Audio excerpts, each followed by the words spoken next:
Hello friends, welcome back to my channel Ruma অনস। কেমন আছো সবাই? আশা করছি সবাই খুব ভালো আছো। এখন সন্ধ্যা হয়ে গেছে, এখন আমি একটা ভিডিও স্টার্ট করতে যাচ্ছি। অবশ্যই আমি সেটা তোমাদের সঙ্গে শেয়ার করব। তো সেই ভিডিওটা কি সেটা জানার জন্য অবশ্যই তোমাদের আমার ভিডিওটা দেখতে হবে। দেখো, আমার শরীরটা এতই খারাপ, আমি কথা বলতে পর্যন্ত পারছি না। তো কালকে ভিডিওতে তোমরা দেখেছো যে আমি ডাক্তার দেখিয়েছিলাম, এখনও ঠিক হয়নি, এখনও ভালো হয়নি। সারাদিন শুধু কাশি, গলা ব্যথা, সেটা চলেই যাচ্ছে। আর প্রচণ্ড পরিমাণে অ্যালার্জি হয়ে গেছে আমার, সেটা থেকে এরকম। তো চলো আজকে আর এগুলি আর বকবক না করে আমি আজকে কি ভিডিও তোমাদের সঙ্গে শেয়ার করব সেটাই বলছি। এখন আমি একটা বানাবো টিফিন, তো যেটা নাকি হবে খুব বেশি ইজি এবং শর্টকাট ওয়েতে।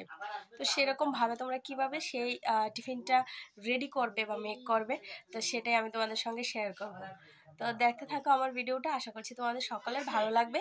তো চলো রান্নাঘরে যাওয়া যাক, আমি স্টার্ট করছি টিফিন বানানোটা। তো চলো এখানে আমি নিয়ে নিয়েছি, এই হলো পাস্তা। এই যে দেখো, এই হলো তো দেখো এখানে আমি নিয়ে নিয়েছি পাস্তা। তাহলে তোমরা বুঝেই গেছো আমি কি বানাবো। এই হলো পাস্তা নিয়ে নিয়েছি, আর এই হলো সসটা। এই সসটা নিয়েছি, আমার এই সসটা ভালো লাগে তাই আমি এই সসটা দিয়েই বানাই। আর এখানে পেঁয়াজ, এখানে ডিম, আর এদিকে আছে মরিচ। আমি বেশি কিছু দেব না, খুব ইজিভাবেই বানাবো। তো চলো দেখতে থাকো ভিডিওটা। আর এখন আমি এই পাস্তাটাকে কুকারের মধ্যে সেদ্ধ বসিয়ে দেব, যেন খুব তাড়াতাড়ি হয়ে যায়। কুকারে 2টা সিটি দিলেই হয়ে যাবে। তো চলো বসাই আমি। তো এই দেখো এখানে আমি কুকারে জল নিয়ে নিয়েছি, আর আমি কিন্তু জলটা একটু বেশি নিয়েছি যেন লেগে না যায় আর কি। তো এই জন্য জলটা একটু বেশি নিয়েছি। আর এর মধ্যে দিয়ে দেব সাদা তেল। তো চলো যেন লেগে না যায় এই জন্য আমি কিন্তু সাদা তেল দিয়ে দিয়েছি। এবার আমি পাস্তাটা ঢেলে দিই। তো এদিকে দেখো আমি এখানে আমি 6টা ডিম ফেটিয়ে মানে ভেঙে নিয়েছি। এখন আমি ফেটাবো, ফেটিয়ে তারপরে এটাকে ভেজে তুলে রাখবো। আর এর মধ্যে আমি দিয়ে দেবো হলো একটু পরিমাণ লাল মরিচের গুঁড়ো, আর দেবো হলো এই নুনটা। তারপর চলো এটাকে ফেটিয়ে তারপর আমি কড়ার মধ্যে দিই। তো দেখো এখানে আমার পাস্তাটা এখানে সেদ্ধ হয়ে যাচ্ছে, আর এখানে কড়া বসিয়ে দিয়েছি। এখন আমি ডিমটা ভেজে নিই। এখানে আমার কড়াটাও গরম হয়ে গেছে। এবার আমি দিয়ে দিচ্ছি সাদা তেল। আমি সবটা রান্না কিন্তু সাদা তেলেই করব। তো এখানে দিয়ে দিলাম সাদা তেল, আর তেলটা গরম হয়ে গেলেই কিন্তু আমি এই যে ফেটিয়ে রেখেছি ডিম সেটা দিয়ে দেব। আর এখানে আমার পাস্তাগুলিও সেদ্ধ হয়ে গেছে, বাস সিটি আসার টাইম হয়ে গেছে।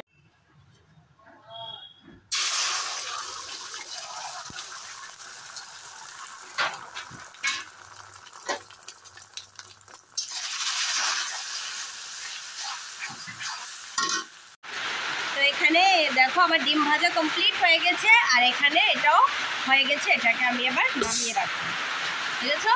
তো চলো দেখতে থাকো। এই দেখো আমার পাস্তা একদম ভালোভাবে ফুলা ফুলা হয়ে গেছে, কোনো লেগে টেগে যায়নি। এবার আমি ঠান্ডা জলে দিয়ে দেবো। এখানে নিয়ে নিয়েছি, তো চলো ঠান্ডা জলে। এই দেখো আমি এখানে জলে এটাকে ভিজিয়ে দিয়েছি। তোমরা যদি এমনি জল না ফ্রিজের জলও দিতে পারো, ফ্রিজের জলটা দিলে আরও অনেক বেশি ঝুরঝুরে হয়ে যাবে। তো আমি এখানে এখন রেখে দিয়েছি, এবার তুলে নেব। ঠান্ডা জল দিয়ে ধুয়ে নিলে দেখো কি হয়, একদম ঝুরঝুরে হয়ে যায়। দেখেছো, একটার সঙ্গে একটার গায়ে গায়ে আর লাগবে না, একদম ঝুরঝুরে হয়ে যায়। তো চলো এবার কড়াতে আমি তেল দিয়ে দিয়েছি।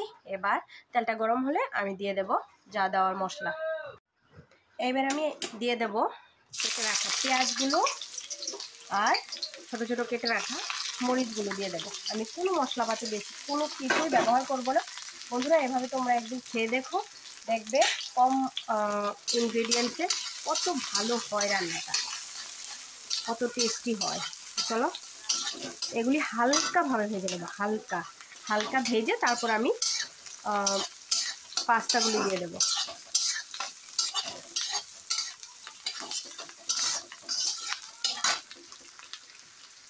তো আমি পেঁয়াজ ভাজাটার মধ্যে একটু লবণ দিয়ে দিয়েছি, যেন পেঁয়াজগুলো যখন তুমি খাওয়ার সময় কামড়ে পড়বে তখন যেন এত বেশি মিষ্টি মিষ্টি না লাগে।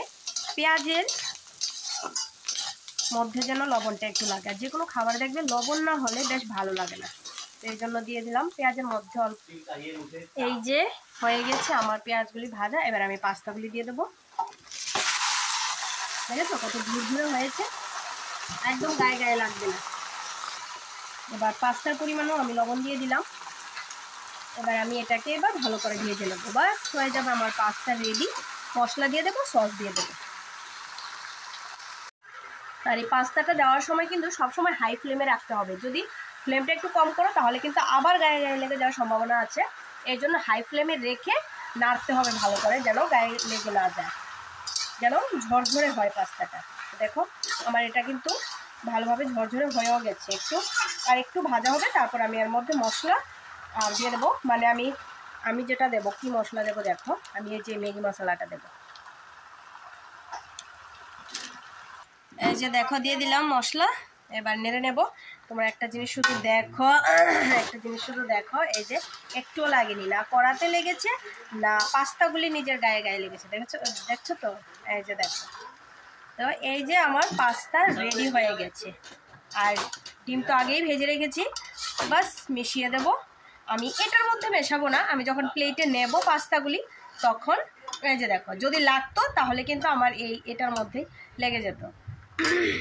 একটু সস, বাস পাস্তা রেডি। কে কে পাস্তা খাবে চলে এসো। এই যে দিয়ে দিলাম সস, বাস বাস রেডি। ডিম দেওয়া কমপ্লিট। এবার রেডি টু সার্ভ। এই যে পাস্তা রেডি। তো চলো সার্ভ করে দিই। কেমন লাগছে অবশ্যই কমেন্ট করে জানাবে। এই যে